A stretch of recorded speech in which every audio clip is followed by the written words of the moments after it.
Ito i-explain natin yung console, yung sa login system. Ay mga main panel, login, registration, dashboard.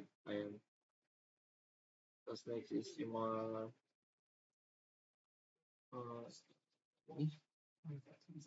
main panel ay yung dashboard. Ayan. Yung mga error message. Ayan.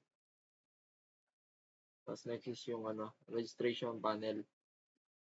Ay yung mga text, username field, last name, middle name, address field. Ayan. Mga button, mail, confirm password, gender, birthday, first name, last name, middle name. Ayan. Yung design na ginamit namin. Ayan, yung error message. Ayan.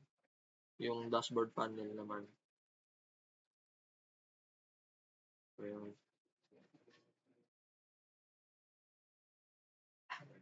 Tapos, susubukan natin nila-run.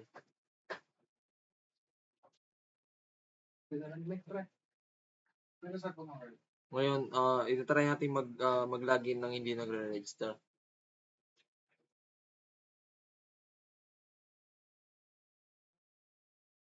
Yan, naging valid siya kasi hindi pa tayo nag-register. Ngayon is magre-register tayo para makapag-login tayo. Yung username, my password, confirm password, plus first name, my, yung middle name, Ocampo, last name, yan, address, data, plus yung gender, male. Yan, registration successful.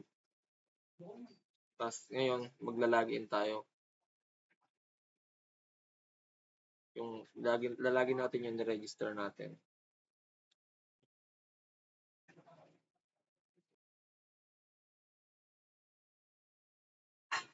Ayan, nag-login successfully siya. Tapos ayun yun na yung dashboard. Name, middle name, last name, gender, male. Ayan. Tapos pupunta tayo sa access. Titignan natin kung pumunta siya doon. Tapos ayan. Ito ang file. Tapos piliin natin yung login system mic. Tapos ayan, yung user. Ayan. Ayan yung. Tapos dito is try natin mag-change ng password gamit yung access. Kung gumagana nga talaga. Lalagay natin password is si Dave. Tapos isi-save natin. Tapos punta tayo sa ating ayan. Diyan ilalagin natin. Una yung unang password na ginamit ko nung nag-register ako. Kaya nag-invalid siya kasi nag-change na tayo ng password.